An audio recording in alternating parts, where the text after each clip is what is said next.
Bonsoir, nous sommes le vendredi soir, il est 23h30, vendredi 14 novembre 2014.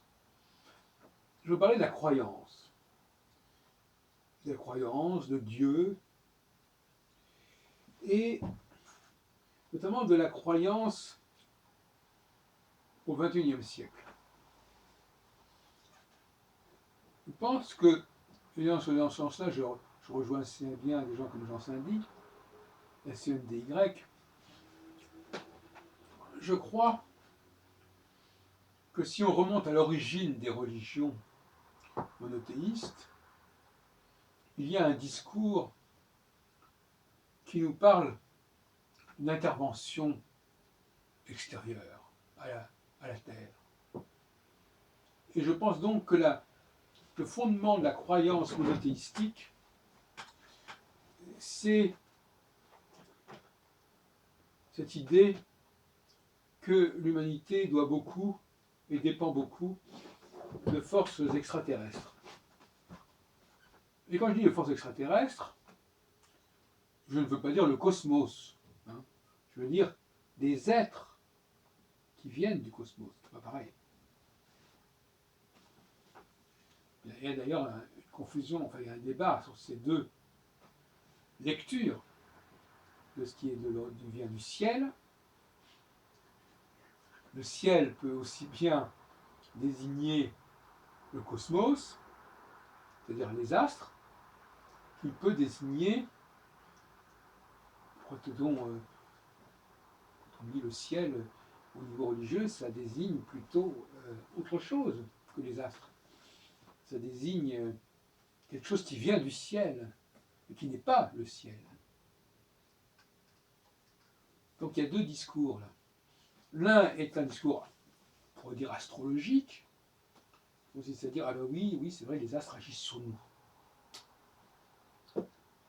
Le problème, c'est qu'ils agissent peut-être sur nous, mais qui est-ce qui agit sur les astres? C'est-à-dire, qui est-ce qui a mis en place cette relation entre nous et les astres? Constat, ils agissent, mais comment et pourquoi? Et c'est là que le problème est à double détente. On peut effectivement dire que les astres agissent sur nous, oui, de certaine manière, dans certaines conditions, mais la grande question, c'est pourquoi et comment? Et qu'est-ce qui a fait que? Et à partir de ce moment-là, effectivement, nous avons cette dualité. Alors moi, je crois aux deux lectures. Je crois certes que les astres, d'une certaine façon, agissent sur nous, mais je crois aussi que s'ils agissent sur nous, c'est parce qu'il y a des conditions particulières qui ont été remplies. Et que ce n'est pas simplement le système solaire, comme dirait Jean-Pierre Nicolas, qui agit sur nous, ou qui est en phase avec nous. Non. Il y a des éléments du système solaire qui ont été choisis par des êtres d'une autre dimension, qui ont créé, qui ont instauré ce lien, qui ont fabriqué ce lien entre nous et certains signaux, certaines configurations astrales.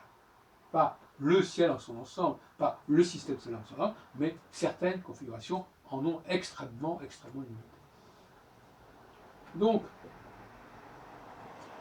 le problème en 2014-2015, c'est cette double croyance qu'on a ou qu'on n'a pas. Et c'est là que se situe le clivage entre les croyants et les non-croyants. Le fait de croire en Dieu, de façon assez vague, sans qu'il y ait une genèse élaborée, c'est pas très intéressant.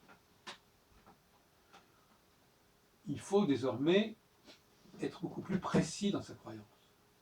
C'est-à-dire, effectivement, je crois qu'il y a des liens, des codes particuliers qui nous relient au cosmos. Et je crois, deuxièmement, ça rallonge, c'est un double détente, que ce cosmos avec lequel nous sommes liés, ça ne s'est pas fait tout seul, ça s'est fait dans une démarche, je dirais, anthropo-technologique. C'est-à-dire que l'homme a été raccordé au cosmos. Ou plus exactement, l'homme a été conditionné, a été programmé pour réagir à certains signaux cosmiques. Et ça ne s'est pas fait tout seul. Ni tout seul, ni globalement, ça s'est fait sur des segments précis, particuliers. Donc, ce que je pense, c'est qu'il faut refonder l'idée même de croyance dans cette optique-là. Et je trouve que c'est injuste de dire que des gens qui croient au rapport entre l'homme et les astres, et qui croient que le rapport entre l'homme et les astres est le fait de civilisations particulièrement avancées, eh bien je dis que ces gens-là sont des croyants. Sont des croyants au même titre que ceux qui sont dans l'orbite du catholicisme, du judaïsme ou de l'islam, ou du christianisme en général. Là, ce sont des gens qui... là, c'est l'idée d'un lien entre religion, science et technique. Puisque quelque part, je crois qu'il y a eu une intervention de la technoscience qui a élaboré, qui a établi le rapport entre l'homme et les astres. Donc on voit à quel point tout est lié. C'est-à-dire que ma conviction qu'il y a eu justement une intervention technoscience très très élaborée, c'est justement parce que je pense que les hommes eux-mêmes n'ont pas pu mettre en place ce système. C'est ce qui nous distingue de Jean-Pierre Nicolas. Jean-Pierre Nicolas, il voit le problème sous un angle non pas technologique, mais sous un angle purement scientifique. C'est-à-dire qu'il y a des astres dans le système solaire, et ces astres dans le système solaire, ils agissent sur nous quelque part, ils sont en résonance avec nous, globalement en tant que système solaire. Moi je dis, je ne crois pas du tout à cela. Je crois que nous réagissons à un nombre très limité de configurations astrales, et je crois en plus que si nous réagissons à cela, c'est que nous avons été programmés en conséquence. Et c'est c'est ce que j'appelle de la technoscience, de la biotechnologie et tout ce qu'on voudra. C'est pas du tout la même démarche. Donc, à partir de là, quand je vais à la synagogue, parce qu'actuellement je fréquente les synagogues, ce que les fidèles invoquent dans leurs prières, dans leurs bénédictions, leurs brachot, eh bien, c'est la reconnaissance et c'est le souvenir, en quelque sorte, en tout cas la volonté d'accepter l'idée que quelque part, au départ, il s'est passé quelque chose de majeur et qui relève d'une intervention particulière, eh bien, c'est cela auquel je crois. Et si je le crois, c'est parce que ça alimente, ça justifie, ça sous-tend pas mal de choses. Le récit de la création, bien entendu, le récit de la création nous parle d'un Dieu qui instaure, qui institue le ciel, le cosmos, les étoiles. Bon. Mais ça peut très bien rentrer dans le cadre d'une technoscience. La capacité d'instaurer un cosmos particulier, ou en tout cas d'instaurer une programmation, une codification du cosmos, d'un certain cosmos, bien entendu. Voilà ce à quoi je crois. Et je crois aussi que ces extraterrestres, pour ne pas les nommer, ces cosmonautes, comme dirait Jean Saint-Di, eh bien, ces cosmonautes qui ne viennent pas de la Terre, mais qui viennent d'ailleurs, ces cosmonautes, ils ont instauré un ordre sur Terre. Et quelle est la raison de cet ordre sur Terre? C'est d'empêcher, ou de permettre, plus exactement,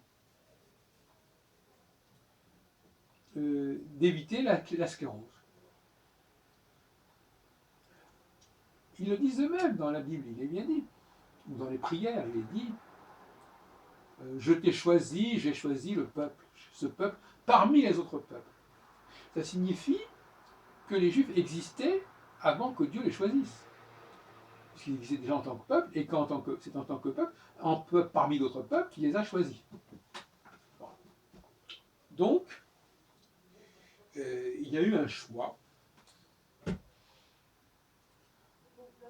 J'ai pris l'exemple dans un article que j'ai écrit récemment. Voilà, on a besoin d'un gouverneur. Quand on construit un empire, on a besoin de gouverneurs, on a besoin de relais. Ben, le choix s'est fait sur ces juifs, on les appelle juifs, hébreux ou qu'on voudra. Et donc, ce choix, et ce peuple, c'est-à-dire que c'est quelque chose qui se transmet, quelque chose qui est génétique, eh bien, de lui vont sortir des guides. Des guides, et ce sont ces guides-là qui vont être le lien entre l'humanité et le cosmos, parce que ces guides-là vont réagir aux signaux cosmiques. Et eux seuls. Et par une certaine forme de filiation.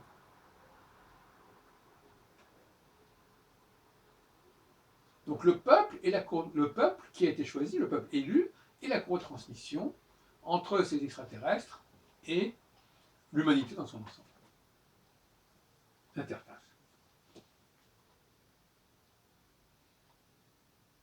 Voilà ce que je voulais dire.